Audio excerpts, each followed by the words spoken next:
Yo, how's it going, everyone? How is it going? I'm hoping you can all hear me loud and clear. Yes, yes, no. Kevin Rabbit.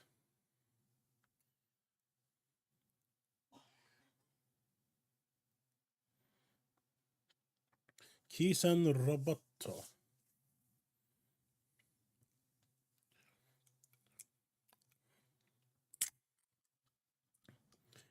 Yo, how's it going, everyone? Final stream of 2023. Damn. Feels weird saying that. That one person, Taz, Stage, Maniac, Keeve, Brandon. Maniac again? Is there two of them? No, there's one. Oops, should have put that next to the mic. Sounds like something else. Get that drink in there. Oh man, how are we all doing? How are we all doing?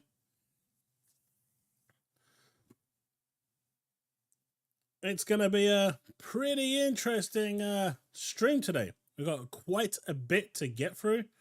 Being the last stream, have a little bit of a jokes going on at the end as well. It's going good. Just finished the large kebab. My dude. Being me, I love my kebabs.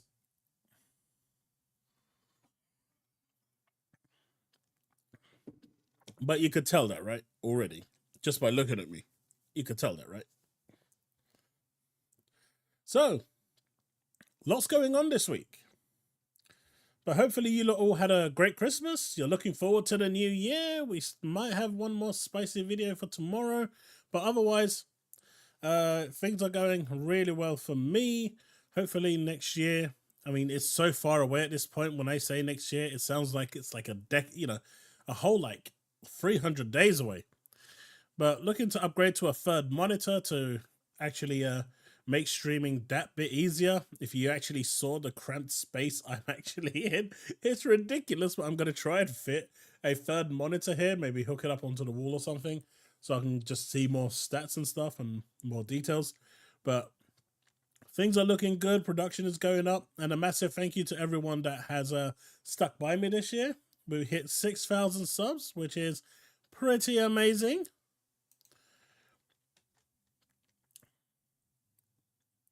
Yo, Lion's Pride, how's it going?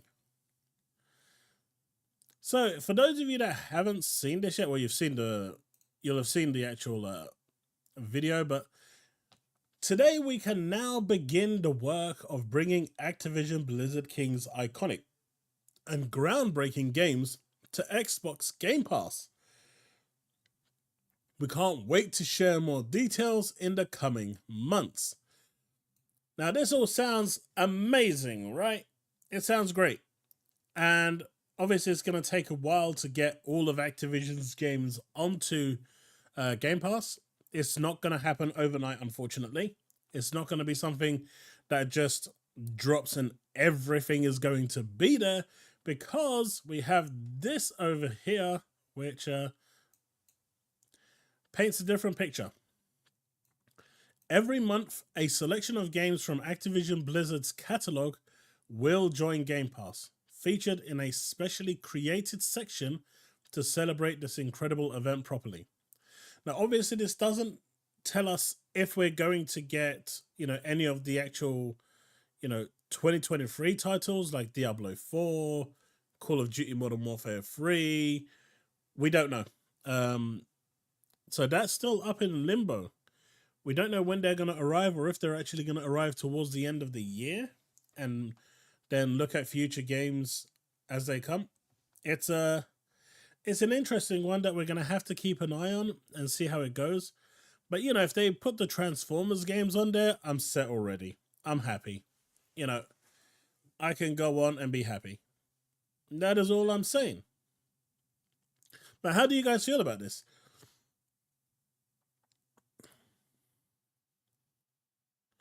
Also, for today, I'm going to be trialing something quite new. and that is call-ins. I'm going to be trialing some call-ins.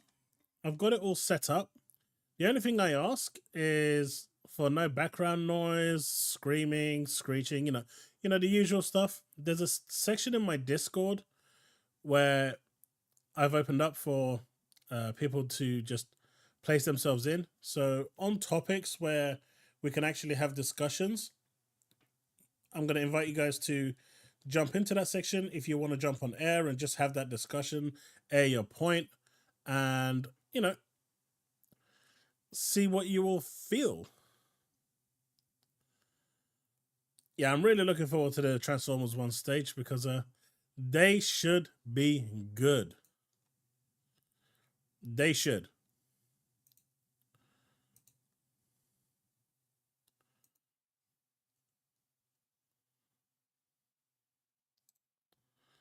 Let's see this. Yeah.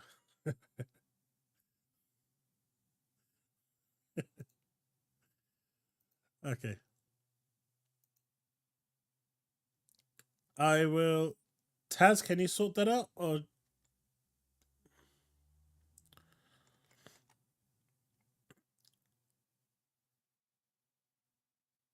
let me see if I can sort that out.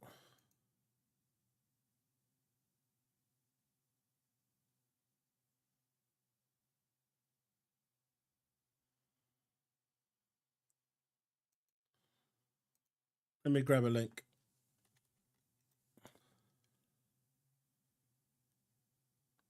Let me grab a link.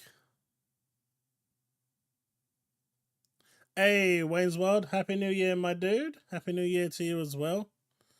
I'm guessing Taz has gone somewhere else. Let me see if I can grab this, if it lets me, because I've got streamer mode enabled. You know what? I know an easier way to get the link. I'll just go to my video. I'll go to one of my videos.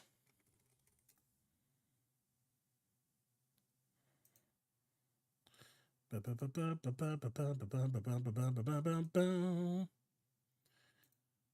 birdie, birdie, birdie, birdie, birdie, birdie, birdie, birdie, birdie, birdie. All right. There we go. That one is still active. I know it is. Hey, Taz. There you go. That is the Discord.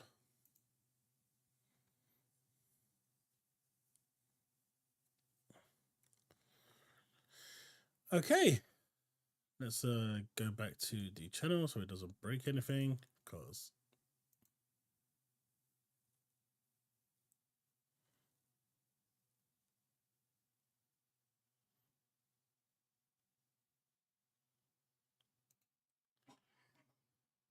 no worries, Kevin, no worries. So yeah, it looks like we're gonna be nice one, Brandon. So it looks like we're basically gonna be seeing lots of stuff here. Wait a minute, where is that? Where is it? Where is it? Where is it? No, don't do that to me, kids. How dare you? How dare you? Aha.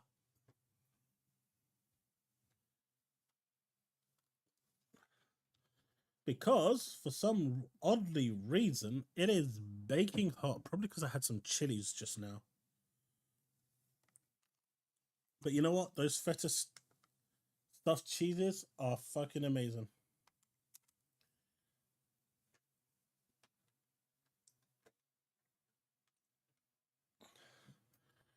All right, great. My fan is there. Hopefully, it's not making too much noise. So the plan for next year should be having a third screen. That will help my streams immensely on Fridays. I'm looking to actually have more streams throughout the week. They're going to be much shorter than the ones we do on Fridays, mainly because I work the next day. So we're probably going to be focusing on a certain subject, a topic that comes up, and then we'll talk about that for like an hour or so. So if you're interested in that, that's something I'm looking to do. I'm looking to introduce community nights, which is going to be hopefully something that you all are interested. More on that on the Discord, because we're going to be doing polls and stuff on what games people want to take part in that we can do. So if you have any interest in taking part in community nights, definitely join the Discord for that.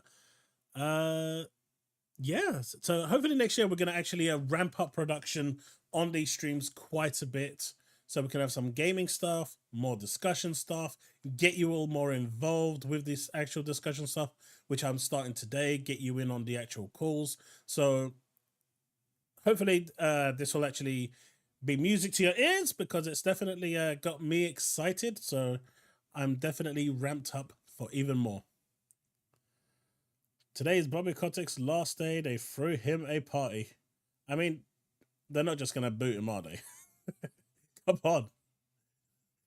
Look, I know the guy isn't exactly the nicest guy in the world, but they're not going to do to him what they did to Jim Ryan. They drop kicked him and clotheslined him at the same time out the door. And then realized that their share prices were about to crash. So just before he fell down, they grabbed him, brought him back in, and told him you can stay until April. It's to try and get more different genres on Game Pass. A Game Labs reboot. Also, I'm planning on trying to maybe get more people onto the show to actually have discussions with, like a podcast kind of thing. Maybe something like that. I have tried to appear on Boom's and Septic's podcast.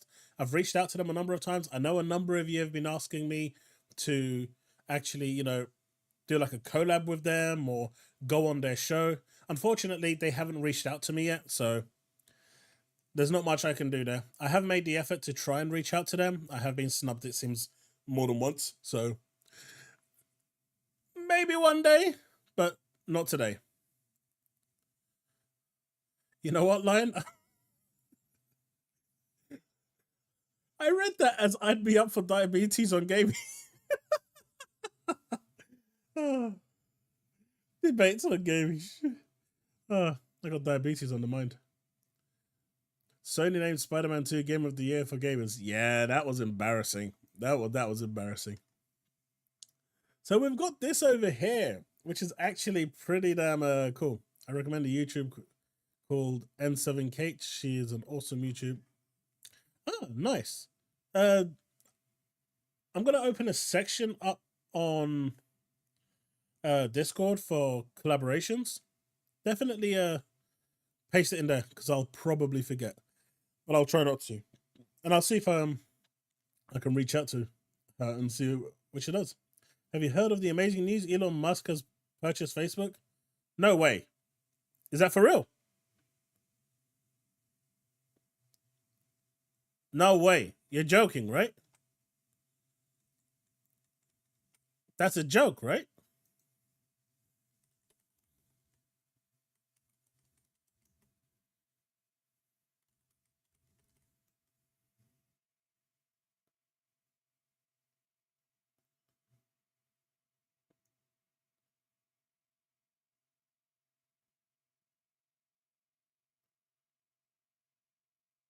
It's a joke. You had me going there, man. You had me going. So what do you think of the games that are coming to Game Pass? Secondary Protocol. Apparently Elon is about to buy Facebook, apparently. Let's open that in a new tab. So what do you think of these games? Honest opinion. It's for real? I just Googled it. There's nothing there.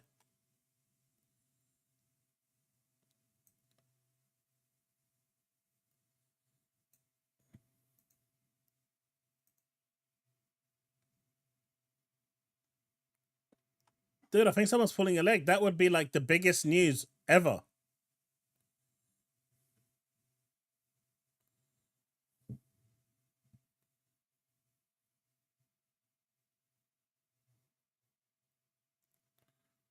I know he's been toying about with it for ages, but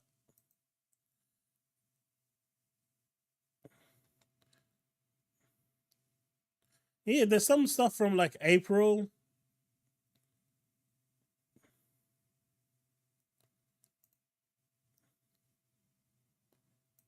A video of Elon Musk claimed that the billionaire bought Facebook in 2023. The YouTube video is causing a frenzy online, has received up to 45 million views. Yeah, but it's all fake. Facebook is not acquired by...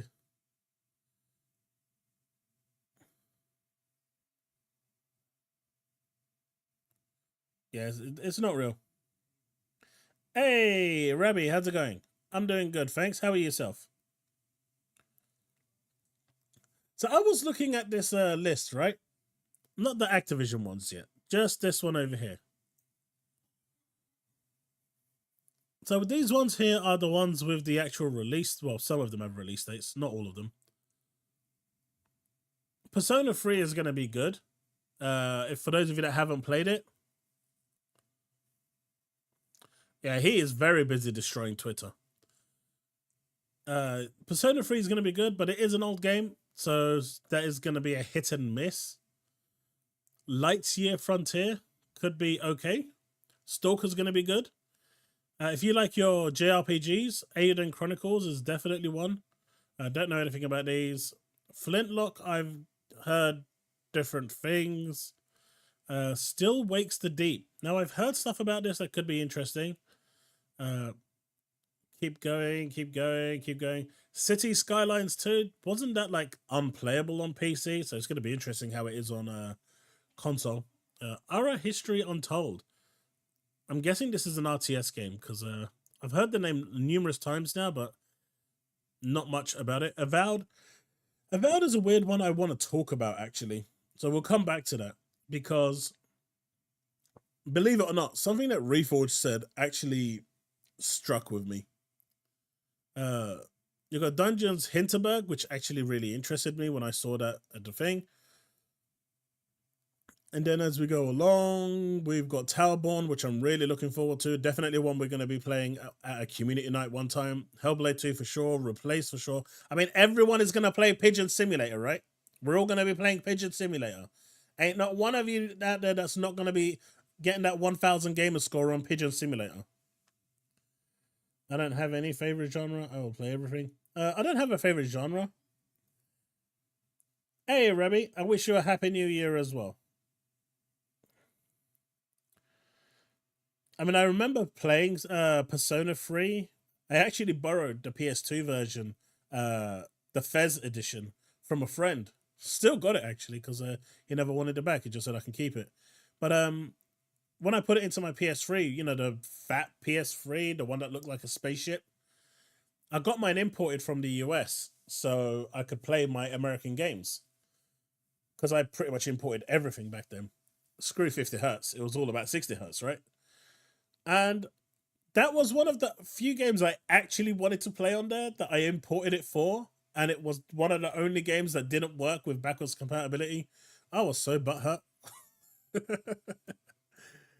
And then you've got all of this. I know the quality is really bad, but that's a lot of Call of Duty games, Spyro games, Crash games, Prototypes, Skylanders, Overwatch, Diablos. Spider-Mans are going to be kind of cool. Deadpool, I'm looking forward to that one coming back. That's going to be actually really nice. Hey, Station X. Not much. We're just looking at the games that are confirmed for 2024. And of course, for those of you that haven't actually heard, we've just literally just covered that a slide ago. But Activision games are not going to all drop at one point. It looks like they're going to be doing monthly drops of the content. What we're going to get will vary, I guess, from month to month. Where the actual big games like Modern Warfare 3, Diablo 4 will factor into that is currently unknown. There's no word. But it does look like they will be kind of doing drop ships, and there's going to be a separate section in Game Pass. Now, whether that means there's going to be another tier or there's going to be something else, I actually don't know. But yeah, I think it's pretty weird.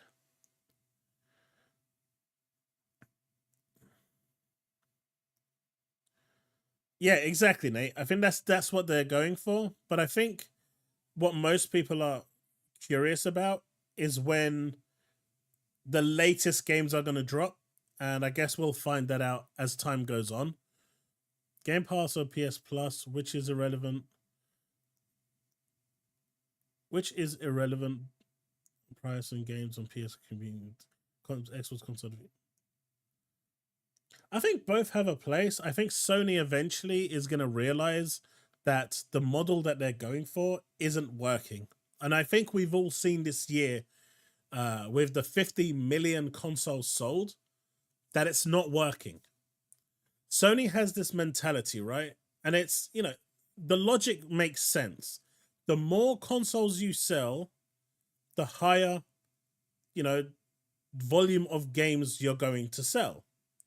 Now, if you sold 100 million consoles, the chances of you selling more games than a platform that had 20 million consoles is extremely higher, right? That's the mentality that they're going with. But we've seen with their 50 million consoles that is not adding up, because all people are buying is COD, they're playing Fortnite, they're playing Minecraft, you know, they're playing these sorts of games. They're not going for those story-driven cinematic games. The average person just wants to play FIFA, Madden, COD, Fortnite. I'm probably missing a couple of others as well. And when GTA lands, obviously everyone's going to play GTA. But the mentality that they've had that's worked for them in the past isn't working now, as people are settling down and just playing those kind of service games that just keep on going and going. And they pay for FIFA once a year, and that pretty much lasts them for the whole time, right? So I think Game Pass, and I mean, to your question, Game Pass and PlayStation Plus definitely will do fine, but I think PlayStation will eventually change the way they're actually going. I saw on Boxing Day kids with their presents buying secondhand games. Dude, I went to Computer Exchange. That, for those of you that don't know, in the UK we have a shop called Computer Exchange, and as you might assume, it's a secondhand shop. They don't do any brand new stuff. I went in there, and I swear to God, they had 40 Spider-Man 2 games on the shelf. I went and asked the clerk. I told him, you know, who I was and whatnot. And I was just doing it for research. Just to see how many PlayStation 2, you know, Spider-Man 2s they had in stock. They had 40 on the shelf. 40! And they had another 30 in the back. All secondhand. That's a lot of secondhand. I looked at Starfield. They had 4 on the shelf. And that was it. Nothing in the back. So clearly, obviously, Xbox's retail, you know, presence is dwindling very, very fast. So that might be a reason. But one thing we are seeing is that the games aren't being returned. But that was a lot of Spider-Man. I keep saying PlayStation 2. Spider-Man 2s. They had 70. And I asked them, ain't you going to stop taking games in? And you're clearly not selling them fast enough. But apparently they sell really quickly at the cheaper price, and people are buying them. And the worst part about that is that money is going straight into the second-hand shop. None of that is going to Sony sales. None. Now, they may turn around and say, hey, look, we've got 15 million players. But how many of those were second-hand? Unlike on Game Pass, when Microsoft turns around and says, we've got 13 million players, there's a good chance that 12.9 million of those are either on Game Pass or bought it retail. There's a very small window for second-hand games now for Xbox because of Game Pass. And I think that's one of the things Microsoft wanted to eliminate, the second-hand market. They tried to do that with the Xbox One, right? With the DRM stuff. And one of the things that they actually said back then, that Don Matrick, one of the good ideas that he did have one good idea, right? He did have one. I did like the idea that if you didn't want to own your digital game anymore, you could actually trade that license in to Xbox and get credit for it. You'd get like a percentage, and that percentage would always be relative to the game and how much it is in the store at the time. But I think that was a good idea, and I think that's something that, you know, Microsoft should look at to bring him back. I think that was a really good idea back then. Hey, Chris, how's it going? Irrelevant needs be good games. Phil Spencer company irrelevant. No, why would Xbox games be irrelevant?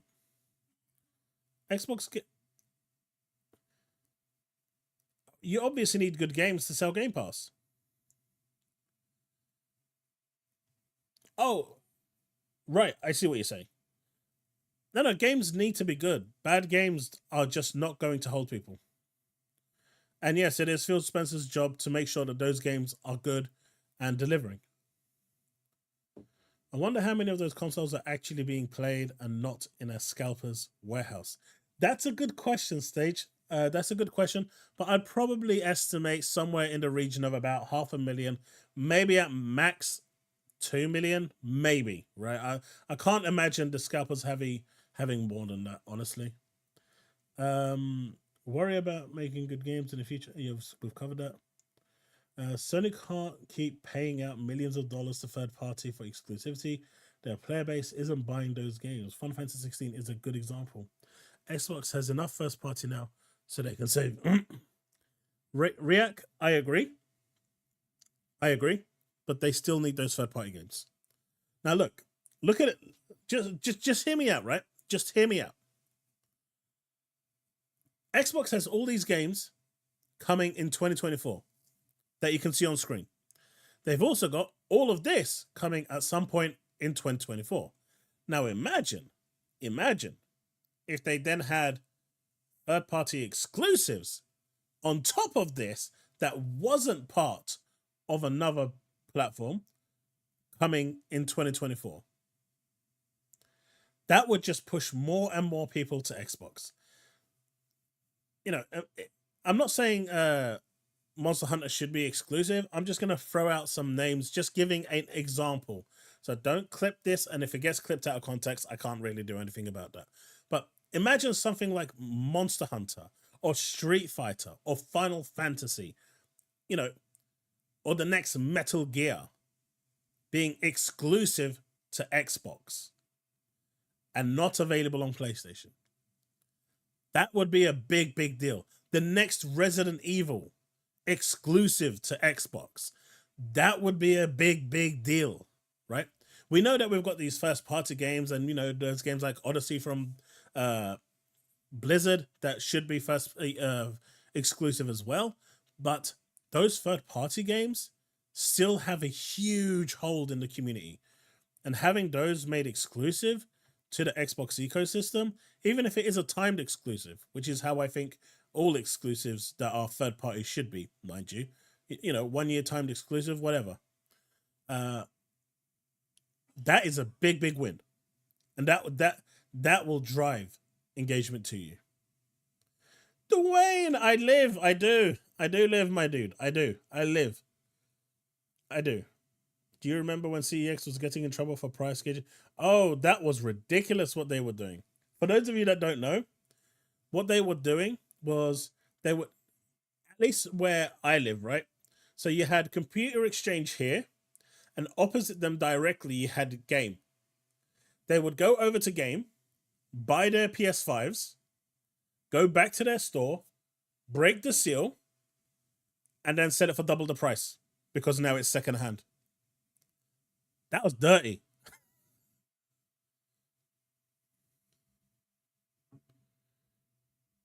You know what? Forspoken was... What happened to Forspoken was dirty. I think Forspoken was pretty much given the Starfield treatment. It's a good game. And I will, you know, you guys have heard me say this a number of times, and I've defended it a number of times, and I'm not going to stop. In fact, I actually just, you know, I've already got it on digital. I've purchased it, but I like the game so much, I've ordered the physical as well to have for my collection. That's how much I enjoyed the game. And, you know, next stream, I'll even show it to you because hopefully it'll be here by then. But I've always said this, and I'm not going to backtrack from it. I actually want a Forspoken sequel. I think that game was treated really harshly. I'm actually currently right now, I've restarted playing Final Fantasy 16. apart from the frame rate, which is atrocious, which the PC version will fix. I mean, I still can't believe they haven't fixed that frame rate. It's bad, man. It still makes me sick, like physically sick. But it's a good game. I like the story. I like the gameplay, and it's a shame that more people didn't buy it. 3 million for that game just isn't enough. You know, considering they've got 50 million consoles, 3 million is nothing. That is if that 300 million they are aside for the third-party exclusivity. Rabbi, can you repost your question, please? Because I'm having difficulty scrolling up.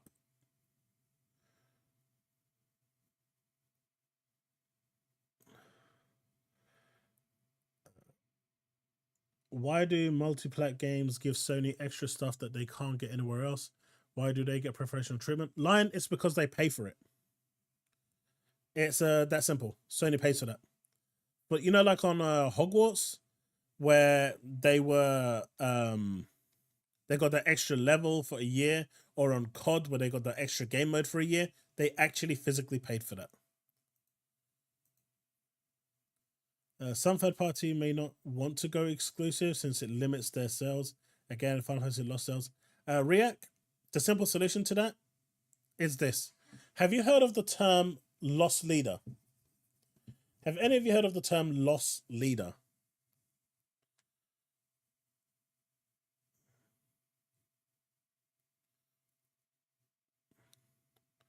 Why does no one complain about Sony? They do. You just don't. I mean, not enough, but yes, in retail. That's exactly what I was talking about, React. So the idea is, if, say, Microsoft turned to Capcom and said, hey, look, I'm going to give you this amount of money, like an eye-watering amount of money, and I want that game, Resident Evil 10, exclusive on Xbox. It's enough money to pay for Capcom's development cost and potential sales, and then some. Microsoft are going to write that off instantly because they're not going to make that money back, right? But if those people that come over to Xbox to play Resident Evil then end up jumping onto Game Pass, that's £120 that they've gained from that person. And so if it's not 10, but let's say 2 million decide to come in for that game, I'm not saying it will, I'm just using it as an example. That's 2 million times £132 as it is right now. That's a lot of money. They may lose overall, but they'll recoup it for year one, at least a portion of it, and have gained around 2 million subscribers. And that is the mentality that Microsoft will work on. All right, let's see what Rabbi said. Bada bing. Starfield is one of the most hated games of all time. There's literally nothing we can do about that, unfortunately. That will never change, right? Ever. That will never, ever change. So, assuming it's going to change is not. That's never going to change. And I think Paul Tassi today made it perfectly clear where it's going, right? So, Paul Tassi today showed a positive Starfield article that got 2,000 views. He showed a negative Starfield article that got 80,000 views. Then he showed a positive PlayStation article that got 5,000 views. Showed the negative PlayStation article around the same, these are around the same time of them actually being written, like same month. And it got roughly about 100,000 views. It goes to show that negativity sells. People don't want to read about a happy story. People don't want to read about praise. People don't want to read about something that is going well. All people want to see is things burn. People want to see it, companies burn, games burn, everything burn, so they can go onto social media and troll. Unfortunately, that is where we're at. And Starfield, being as big as it is, it's a #1 click magnet. If they say something bad, look at it. One modder quit, right? One One mod quit. They quit. And that became modders quit Starfield because it's trash. They changed the byline. They made it plural. They lied out of their teeth. Everyone clicked on it. But we've actually got a couple of people who are actively working on massive mods at the moment for Starfield that will change the way it plays for those people that are interested. And they're looking forward to Creation Engine. Once Creation Kit comes out, it's going to be huge. Let's see. Was Forspoken a Square game or Square published? Square game. The devs were shut down, Maniac, because of how much hatred it got.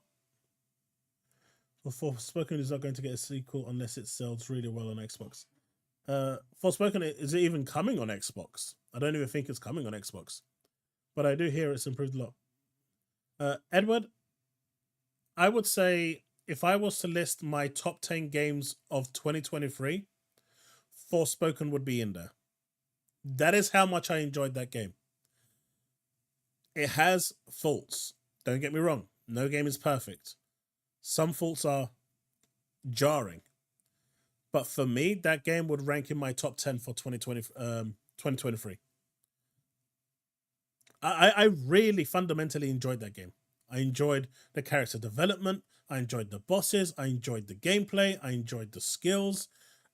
I personally enjoyed the banter. But, you know, people took a lot of that game out of context. You saw streamers having midlife crises, going into the corner of their room and fake crying because they were playing a game. You know, they were being melodramatic man babies and faking everything for engagement. You know, there are a bunch of, you know, I don't want to use that word in case YouTube decides to demonetize me. But you get where I'm going. They're drama queens. All of them. They were all drama queens. And it's so sad to see that.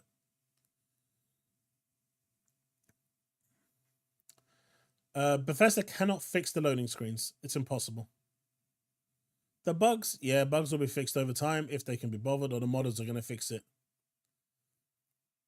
It's not just money. It's a crap ton of... Oh, yeah, React. Oh, yeah. I said eye-watering, right? I said eye-watering. Well, something people hate, they sure do talk about it a lot. They do, because they want the same. And I think I made the perfect analogy today. Do you remember when you was in school and you liked that girl, but you're a kid, and the way you show affection is by being mean to that girl? I know, it's a weird mentality, right? But as kids, we kind of did that. Especially, I remember, you know, a lot of us boys were doing it in primary school. We'd see this girl we liked. We'd kind of like pick on them kind of thing.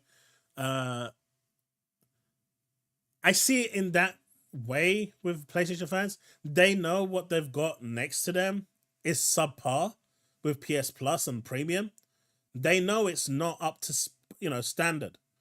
And they see Game Pass over here, which not only is making a hell of a lot of profit, it's making bank, it's funding other studios, it's making a lot of money, it's profitable, and it's growing.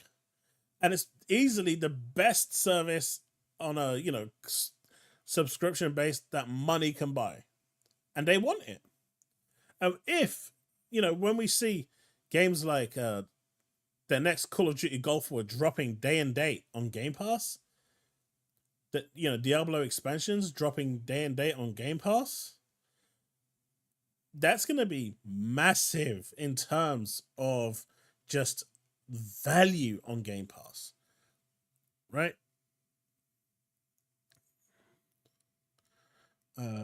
Phil has better relationships with Square Enix, who might get their new... Maybe, Sanchez? Maybe. So when Creation Kit comes out, that means console mods will be made available? Yes, Brandon. Can't wait for ABK games to come to Game Pass. They'll be starting next year. Forspoken was a 2-year PlayStation exclusive, if I remember correctly. It has already been announced as coming to Xbox, actually showing as... That's PC, Edward. That's for PC. If you look at the thing down below, it's PC. And Forspoken came out this year. So if it's 2 years, it'll be 2025.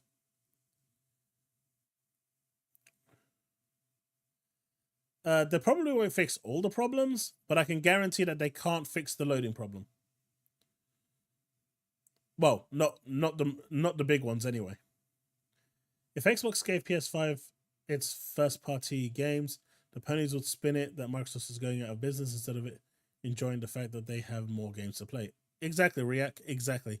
But on top of that, they are also now saying that, you know, Starfield is coming to PlayStation 5. If you haven't heard that rumor, it's happening. It's back. It's alive. But Bobby Kotick is officially no longer the CEO of Activision Blizzard. Today was his final day as CEO, and he is gone. Goodbye, Bobby. He is out. He is out. And I've seen a few PlayStation fans asking Sony to pick him up. What do you think of that?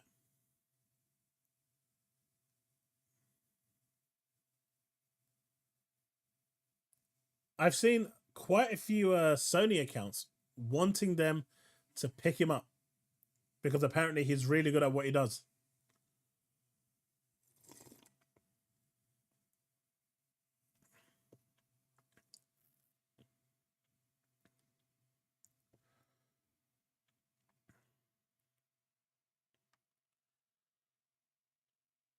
Dude, Sanch, between Xbox, Nintendo, and PlayStation, and then some PC, I have enough games to last me for the rest of next year.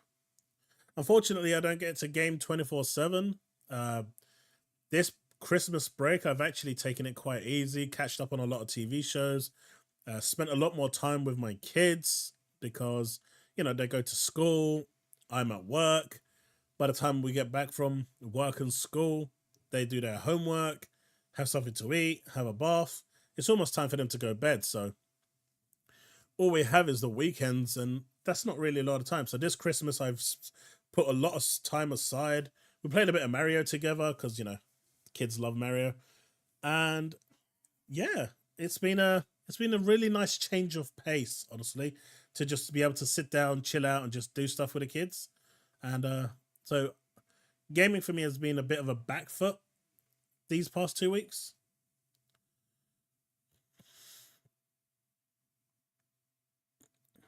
Nah, if he wants to join Sony, I think he's free to join Sony, but who the hell wants to grab him?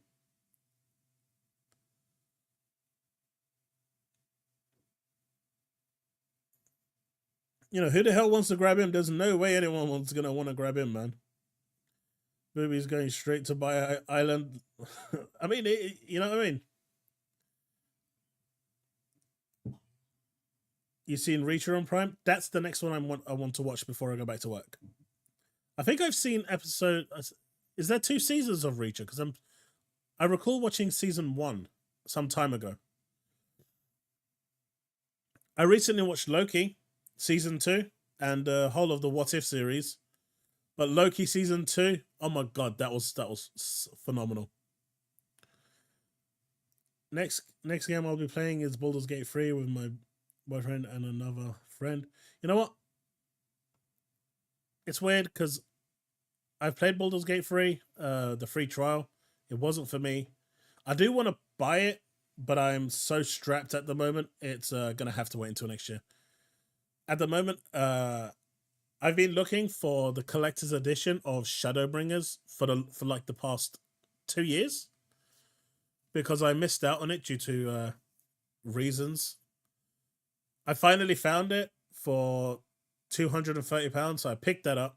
I bought the Final Fantasy Pixel Remaster I found for £90, which is really good compared to the £600 that they're charging for the PlayStation 4 version. So that's me done for this year. One thing I will say though, I actually recently what is it? Where is it? I don't know if these are gonna come up on stream. I don't know if these are going to come up on stream, but I bought Final Fantasy 13, 13-2. These are 360 games, mind you. 13 free. The treatment that these games have had on the Xbox Series X is mind-blowing. Seriously, when I put them on, I could not believe how much they've touched up the graphics. You know, it's insane. Instead of it running at 720p, it now runs native 4K. It's still 30 FPS, mind you, that hasn't changed. But the game looks so good. Like, really, really good. So, I actually never got to play Lightning's Return. So, I'm definitely going to do that. And I also picked up a Rides for £2, which was pretty good. But they're 360 games, and you know what the 360 looks like compared to what it is there currently. If you actually go to my my Twitter right now, you'll actually see some screenshots of Final Fantasy 13 that I uploaded from the Xbox Series X. Seriously, they look. I was blown away at how good they look. I have played 13-2. I just couldn't find, because I'm pretty sure I played them on the PlayStation at the time. I really can't remember where I played 13-1 and 2. But I couldn't find my discs. Well, my boxes. They're probably in the box somewhere in the house. I just couldn't find them. So they were like £2 each, 360, super cheap. But graphically, I was like blown away considering they are 360 games. Dreamcast probably ripped the clothes off. Oh, mate, I would love that. I would love that, Brandon. I would love that. Watch it, mate. Season 1's amazing. Season 2 is insane so far. Definitely will do, man. I think Bobby might have some legal issues to deal with beforehand. Bobby will slime his way out of everything. So because of all those purchases that I did this Christmas, and, you know, I actually splurged out quite a bit on my kids this year because I had a bit of disposable income. And the fact that I'm still being evicted come January, potentially. I had to be very conservative with what I actually spent my money on. So Baldur's Gate's going to have to wait for a little bit. I highly recommend Baldur's Gate 3, by the way, if you're at... I've always wanted to play the indie games, never really got into it. But I think Baldur's Gate 3, if I've got the game, I'm definitely going to, double down and give it a real shot, maybe like 10 hours and see how I get on with it. But until I can actually pick it up, which will probably be in a couple months now, we'll see. Bobby's behavior is the reason ABK got sold. Not sure PlayStation wants him. Yeah. I would try, but I'm away from home 5-6 days a week for work. That's not good. But you do what you gotta do. Wait. There's Banjo news coming, man. We're getting there. You haven't got to the Banjo part yet. You played Final Fantasy 13? Good. Can't believe the ponies made fun of Xbox and Xbox fans on Chris. Oh, that was disgusting, Chris. That was absolutely disgusting. Now, what the heck, man? Sorry to hear about the eviction. Do you have a... we don't at the moment. No. It's a weird situation, but to basically put it in a nutshell, the council have said that they will help us to move, but they won't help us to move until we're being actually evicted. Well, until the Section 21 notice is expired, which is on the 11th of January. So we have to wait until the 11th of January, and then the council will basically step in and try and do something. Now, we do have a couple of spots that we have looked at, but most of them are quite far from London. We've looked at Devon near Exeter. We've looked at Gravesend and a few other places. Obviously, none of you know where those places are. But with the kids' school and it being their final year, we can't really go too far from where they are because, they've got their exams in 3 months. So it's a bit of a pain in the ass at the moment. So it is what it is, right? We just got to deal with it. Man, you've got to play D&D, dude. You'd love it. Grab a starter set for $20. There's one from have you seen the one that's on pre-order right now for Square Enix, the Final Fantasy 14 one? I was thinking of getting that.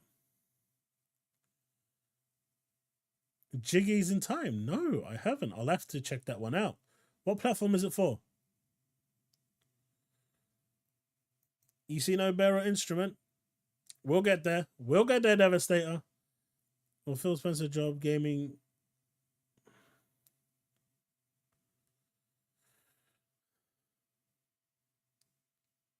There is a new console coming, Rabbi, in 2026, 2027. So all the news about Xbox quitting in 2027, ignore it. That's all rubbish.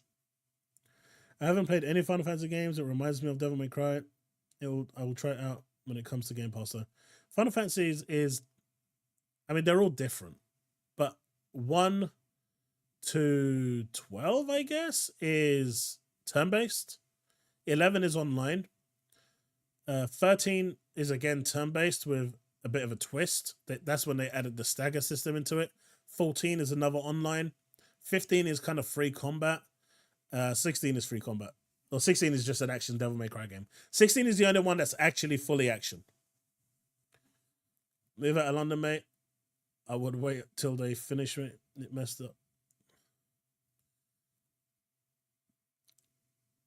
Yeah, I mean, that's the thing. I don't know if we're going to get the option to wait, Chris. That's the problem. It's not so much. I don't care about moving out of London. That doesn't bother me, honestly. It's cheaper rent. It's probably a much nicer area as well. I mean, we get a lot of racial abuse in this area just because of our ethnic background, even though if you actually saw us, you'd say we're more British than half the people on the street, the block. But, you know, it's the kids. I need to make sure that they finish their exams this year because my son is final year in college and he finishes this year. And my other son is in his final year in secondary school. I mean, to be fair, Sony is essentially destroying itself currently. I mean, they're doing a really good job of that. Evening Chaos laid up with a bad cold, so I'm just going to listen. Hey, Diablo. All good, buddy. I hope you feel better. And hopefully it goes away as the run-up to New Year's Eve.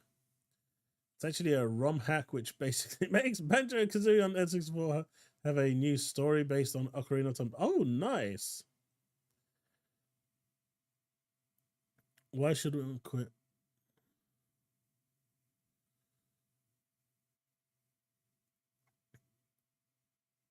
They're not quitting. Microsoft is not quitting in 2027.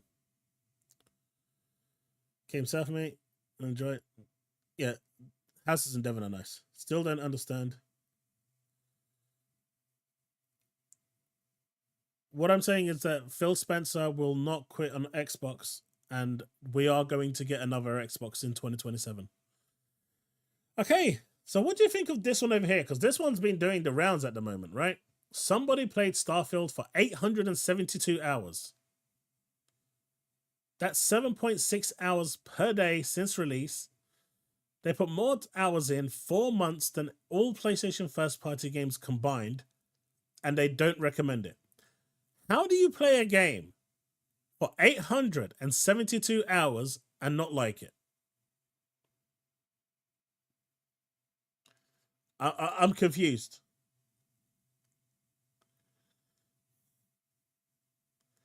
I mean, first of all, what the hell are you doing playing the game for 872 hours?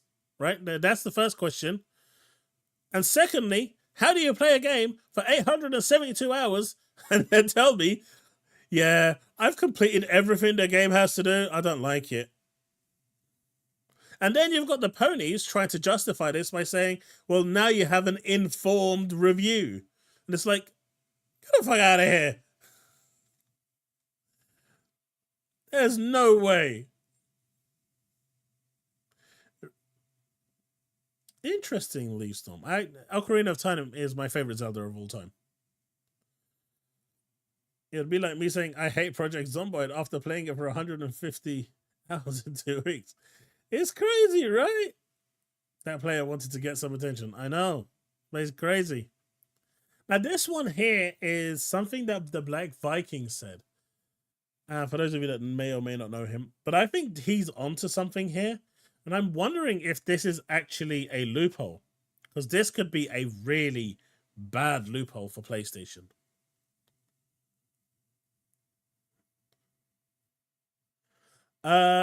If you're in the menus, it doesn't count. If you're in the pause screen, the time played doesn't count. It only counts, and the title screen doesn't count either, from what I've seen. It only counts when you're actually in game. I mean, he could have just left it on for 8 hours a day, obviously. But that's a weird one, right?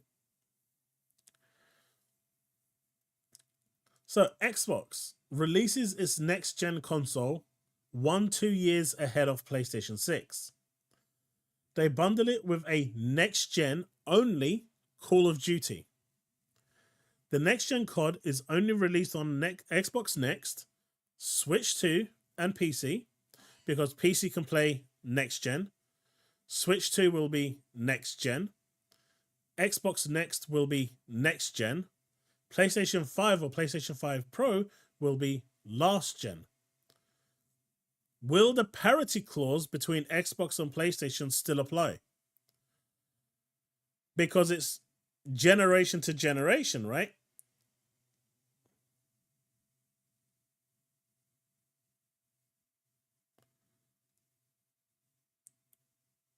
That would be interesting, right? I don't know. I actually don't know the answer to this question. That gave me a lot to think about.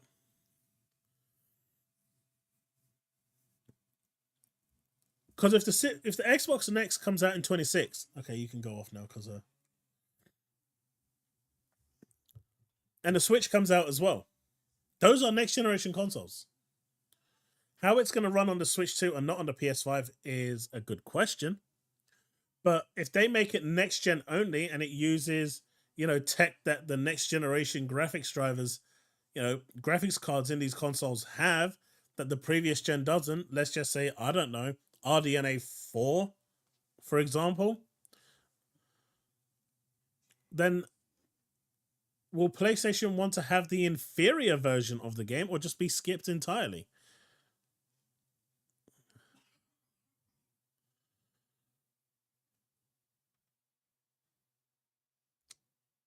Switch 2 is on Nvidia, so it won't have a FSR.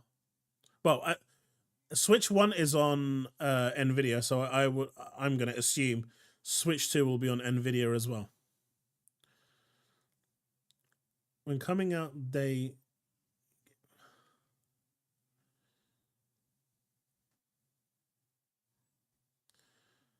don't have a full list of everything coming out in 2024 yet.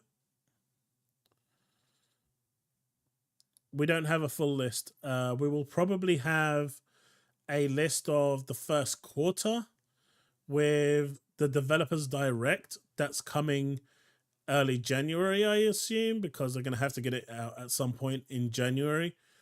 I think what I've read is they're planning for 3 or 4 developer directs, one for each quarter. So we will at least find out what's coming for the first quarter, maybe for the second quarter, or for the first half of the year in January. DLSS, Leafstorm. Sandman, how's it going? That's the other thing. Sony will not give Microsoft the kits. Jim Ryan already said that we will not do that. We are not going to give them the PlayStation 6. We're not going to do it.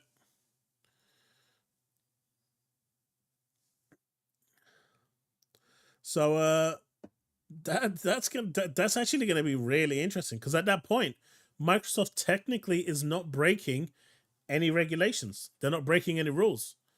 The fact that Sony just isn't equipped to deal with it is a Sony problem and not a Call of Duty problem. Basically, Leafstorm, yeah, this could actually be a reality. This could actually be a reality. So we come to Banjo-Kazooie. See, Drax, I told you. So Banjo-Kazooie is apparently confirmed coming to Xbox. Again, until it's confirmed, we don't really want to jump off the rails. But if we click this and then this, as I covered it in my video, I clarified that this is not an April Fool's joke. Now, in Spain, on the 28th of December, it's an April Fool's joke. For those of you that haven't seen, one developer came out and said that they were partnering with Sony for visual novels. All the ponies went mental, crazy. This is what it's all about. Blah! Suck it, Xbox. And then it was like an April Fool's, and they quickly took all those posts down. And then they started sending abuse and death threats to the developer for doing an April Fool's joke. But that is the Sony way, right?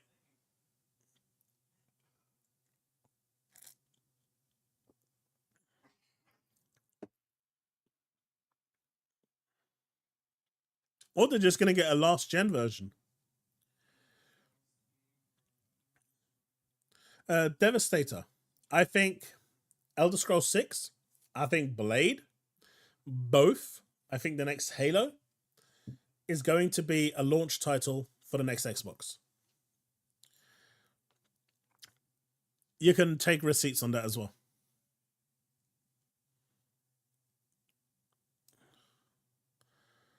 Can release a full new game coming up.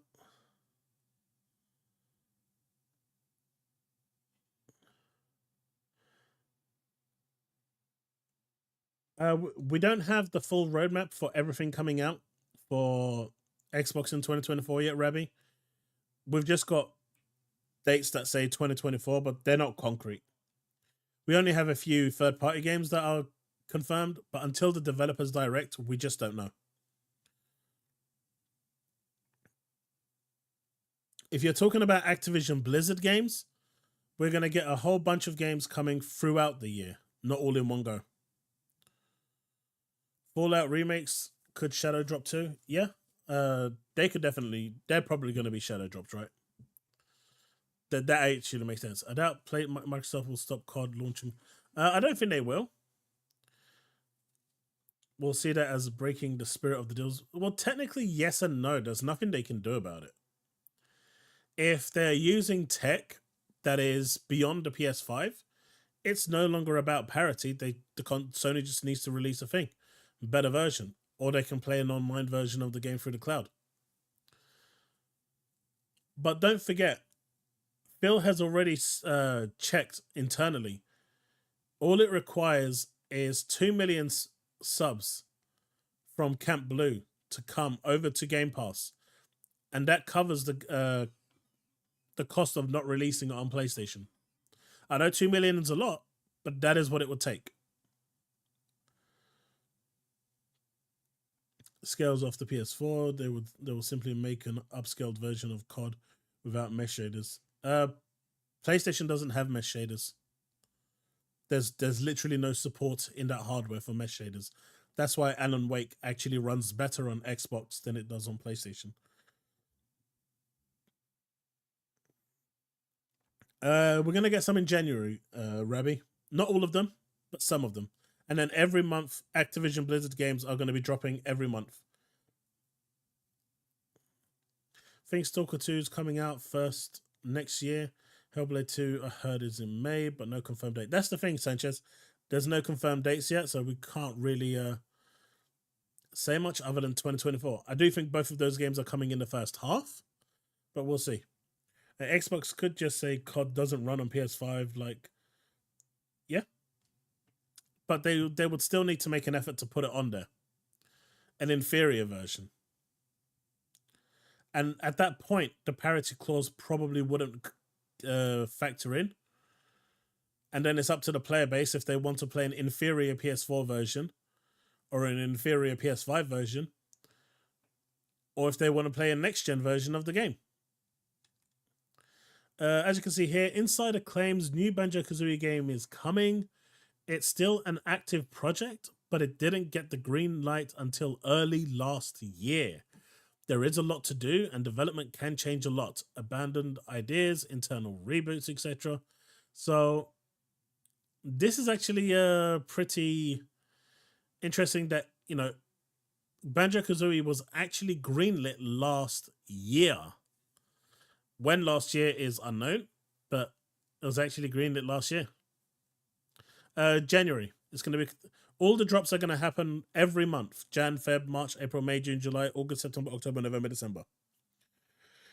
My brother's really looking forward to the Tony Hawk games coming to Game Pass. Hopefully, they'll be one of the first few that drop on. I'll see you later. Got a date tonight. Oh, nice. Enjoy, Lion. So, good news for those that are looking forward to Banjo-Kazooie, like me. Right. First talking point of the day. 2024 preview. Hellblade 2 could be Xbox's most important exclusive. What do you think of that?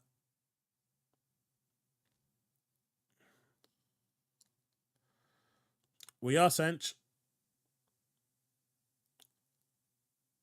Which day? No idea. No clue.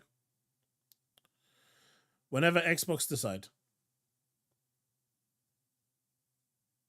We don't have that information yet. But what do you think of this?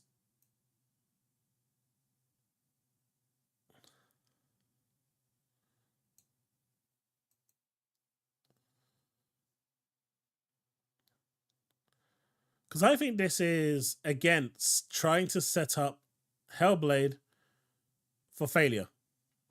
I think it is. They are trying to set up Hellblade for failure, and that is that sucks, right? That really sucks that they're trying to set it up for failure, because as we know, that sort of thing should not be happening. It shouldn't. But they are clearly trying to push Hellblade 2 now as the almighty savior. And, you know, it does look good, right? Let's face it. The game looked good. It does.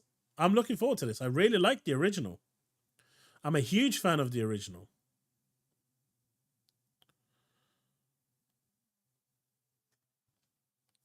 Yeah, exactly. But I don't think this game is going to be disappointing at all. If it's anywhere near as good as the first one, it's going to be a massive success. The first one was so good.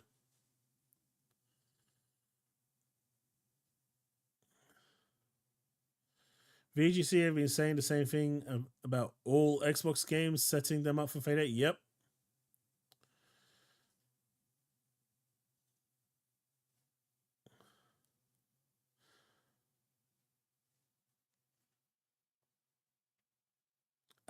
Rabbit, we just don't know.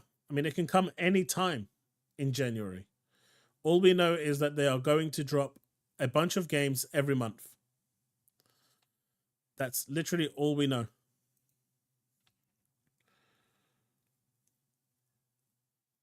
Like for me, Avowed is more my thing because of RPG elements. There's a reason Insomniac are using Hellblade 2 as a graphical benchmark for Wolverine. No, but this game just looked good, man. This game looked good. This game looked good. That just looks real good, man. For those of you that don't know, apparently Elon Musk reconfirms that the X application works to access the live streaming service from Xbox devices and other gaming, whatever that means. But I haven't seen this work on my Xbox. I haven't seen it work on PlayStation. Has anyone had any luck with it actually coming back, working? Leafstorm, we don't know what games they're going to drop. The information that we have right now is that every month they're going to drop a bunch of games onto the platform. And ponies aren't talking about anything. All they can do is say, Starfield! Starfield! Wherefore art thou, Starfield? We'll give it a 6 out of 10, and so the guys will, oh yeah. But, you know, reviews are becoming more and more garbage, right? You find someone that's actually does good reviews and you stick with them. That's it. If the Mandalorian rumor is true and it does good, maybe we could get another Obsidian Star Wars. Who knows? I mean, it's really, really possible. It's definitely possible.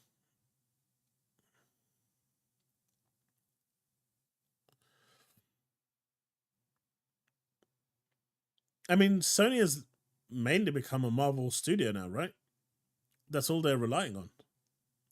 But at the same time, it's a double edged sword because it's really hurting them. Like, really hurting them. I think this over here is really bad. And I think I'm hoping Phil or the team like Matt Booty is over at Larian and really kicking them up the backside to get this fix in place. I've seen people lose 50-hour save files and say, screw it, I'm done with the game, and just want their money back. And I don't blame them at all. I do not blame them at all. Having been affected by the save deleting bug in. Have you been affected by the save deleting bug in Baldur's Gate 3 on Xbox, even after following these precautions? If so, we want to hear from you. Comment below. That's a nasty bug.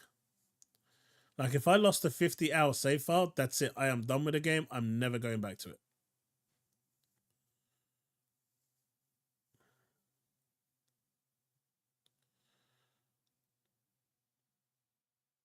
So I'm surprised that we haven't heard much more from this, or a fix for this hasn't actually arrived yet. Considering this news is what, a week, 2 weeks old now. The APU Zen.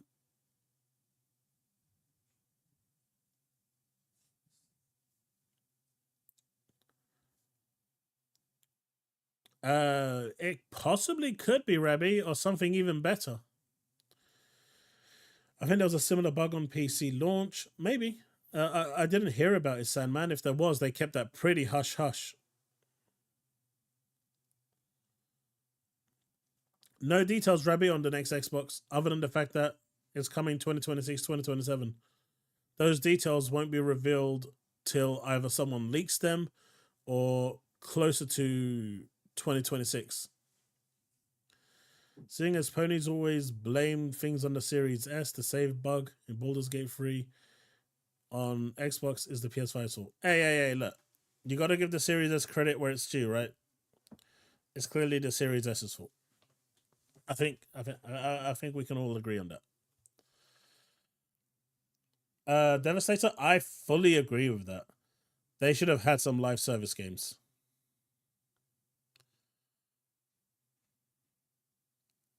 We don't know, Rabbi.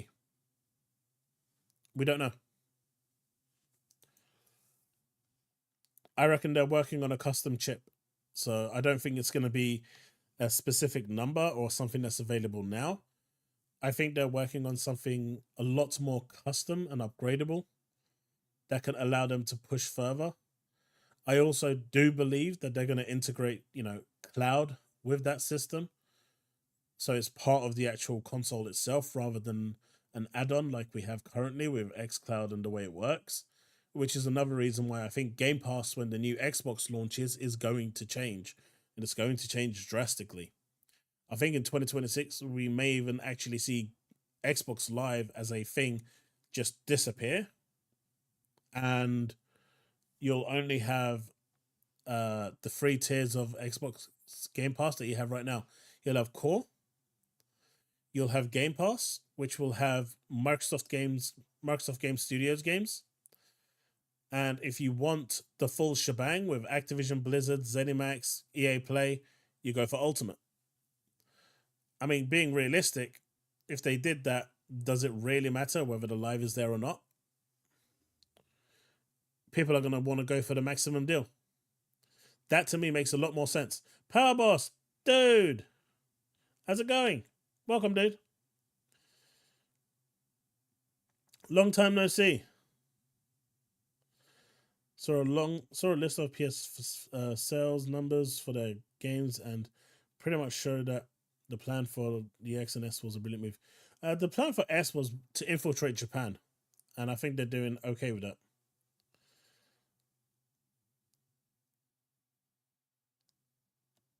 Again, Rabbi, we just don't know. They might be making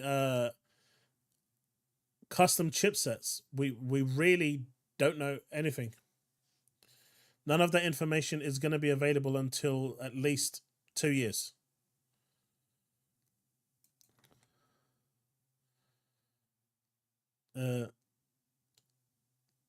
Was this the video that I wanted to see? This dude had a really bad take. I've got a few videos actually of him having really, really bad takes. Like really bad takes. And seeing as it's the end of the year, I wanted to mock him a little bit. Because it's really easy to laugh at this guy. My sleep schedule was messed up, so every time you went live, I was asleep. What's good today? I saw IGN showcasing Xbox and PlayStation looking 2024. Yeah, IGN's trying to stay relevant at the moment. Is the audio coming through on this? As well, and it is. Okay. So let's have a listen to what he's gonna say, and then let's listen to what he's gonna say. As well. And the third game that I'm looking forward to, I will admit I actually have some concerns about. It is Avowed. I think the gameplay looks like it has potential, like it could be fun, but the more I've watched the gameplay trailer, the more rough that it looks. And that doesn't mean anything because this could be an early build, this could be early vertical slices or technical tests or what have you. But given their own admission about how much this game has changed while in development, it's just a cause for concern. The art style dramatically changed and they canceled co-op. I can't help but feel that that's an all too familiar thing with Xbox games as of late. Graphical degradation and feature removal, Forza Motorsport being the most recent example of this. So I hope the reasons that they gave in the mini documentary were genuine, and that the game is headed for a very quality release. Because currently I'm seeing a lot of the hallmark red flags of something that is worryingly familiar as well. And the third game that I'm looking for.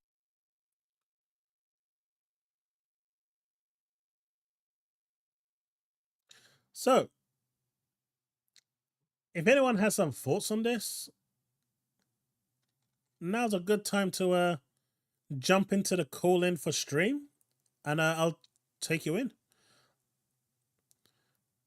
Because I think he's actually said a couple of points there that I think, in a weird way, I can't believe I'm going to say this, there are some actually points there that he made that are actually at least worth pondering and questioning. So if anyone wants to jump in to the Discord to have a chat, we can definitely do that. There is the link again.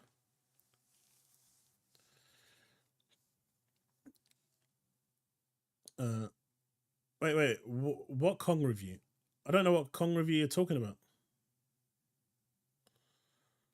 There is no Kong review. Kong doesn't exist. That is a pony leaf storm.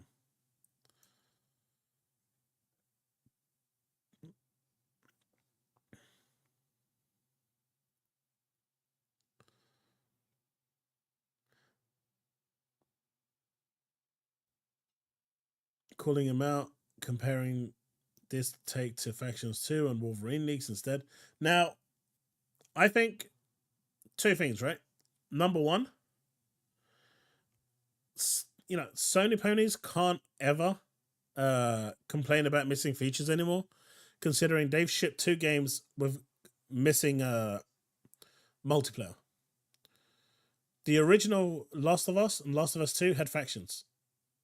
The remakes, remasters did not. And they charged the same price for them as well. So that's one thing. But number two, do you agree that what we saw originally for Avowed has had a graphical downgrade?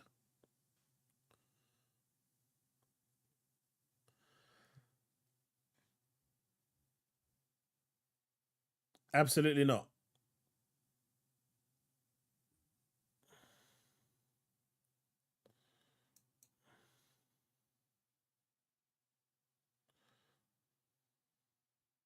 I mean, the developers have said that it's had a change of style.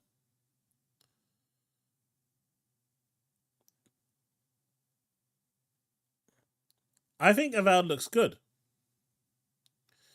But the developers themselves have said that the art style has changed. So it's definitely had a change on what it was originally and what we're getting. I think his take is bad. I agree with that. I mean, he doesn't have a good take. He never has a good take. Even when he tries to have a good take. I mean, I'm going to show you one in a bit where his take is so bad, it's going to make you cry like a little baby.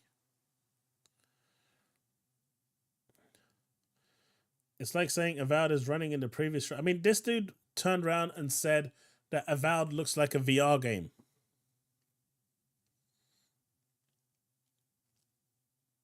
Yeah. Yeah. Yeah. You know, when he says shit like that, you're like, my dude, shut the fuck up. So, for those of you that are looking for a semblance of a timeline of just stuff that we potentially might be, you know, we saw a slide. This has been floating around from the Xbox studios.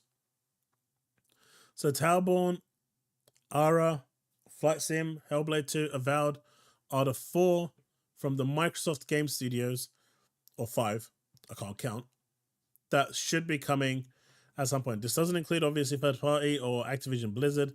This is just first party. Well, Microsoft Game Studios. And I guess Bethesda.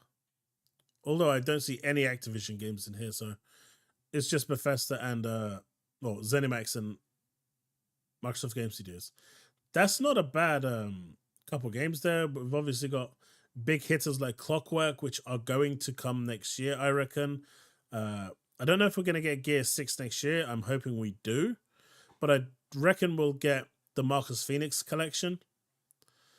Fable probably is another year out. South of Midnight we'll get next year. I still don't know what Contraband is. State of Decay, who knows? And I think the rest of them here are just way too far out.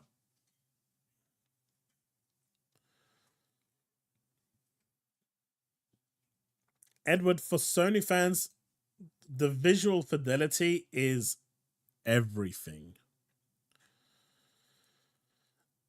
I don't think South of Midnight is going to do as well as...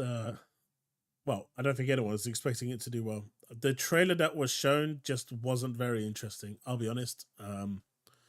I'll check it out, but it didn't turn around and say, oh my god, you have to play this right now. It didn't give me those vibes. I don't know if it gave any of you those vibes, but it 100% didn't give me those vibes. And that's, I think that's a problem when it comes to those games. But I also think it's going to do better than it would have done, considering it's going to be on Game Pass. So even if you have no interest in the game at all, as in zero, none, nada, nilch, you can still boot up the cloud and give it a try and see if it's your, your cup of tea. And that is where games like that will thrive, through the cloud, because if you like it, then you'll download it.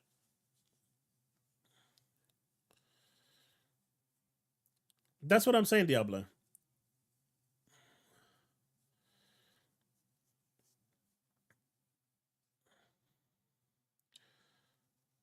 I mean, there was no gameplay. Was there any gameplay? I just saw a monster behind it and that's it. I don't really recall any gameplay from Midnight.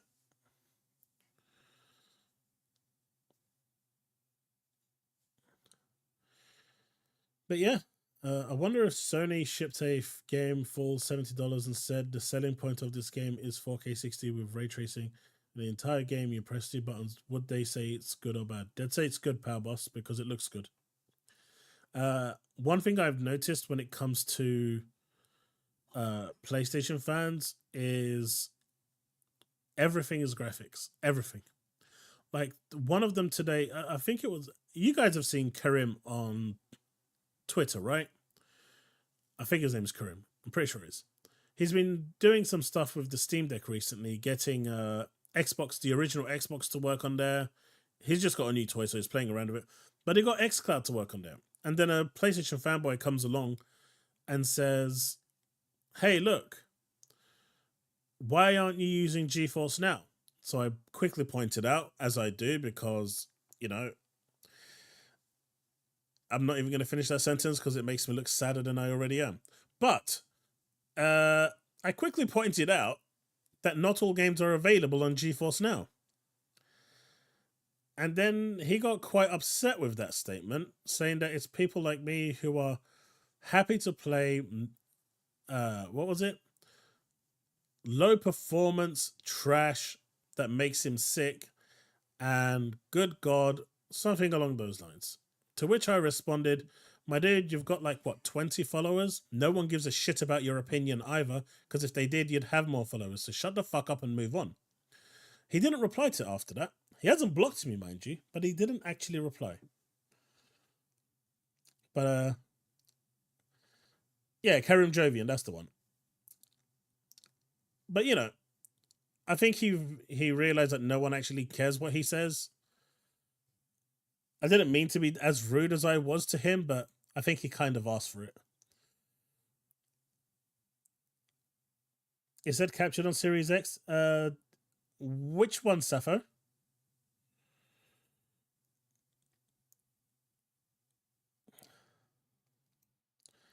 Clockwork is captured on Series X. Midnight was captured on Series X. Hellblade 2 was captured on Series X, so looks good.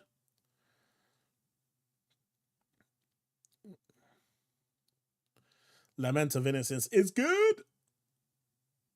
Hey, Sanchezmtz Gaming, thank you very much for that additional month of membership. So question is, what does PlayStation have for 2024 besides Rebirth? Aha! I'm glad you asked. They have a remaster. They have Helldivers 2, which is a multiplat.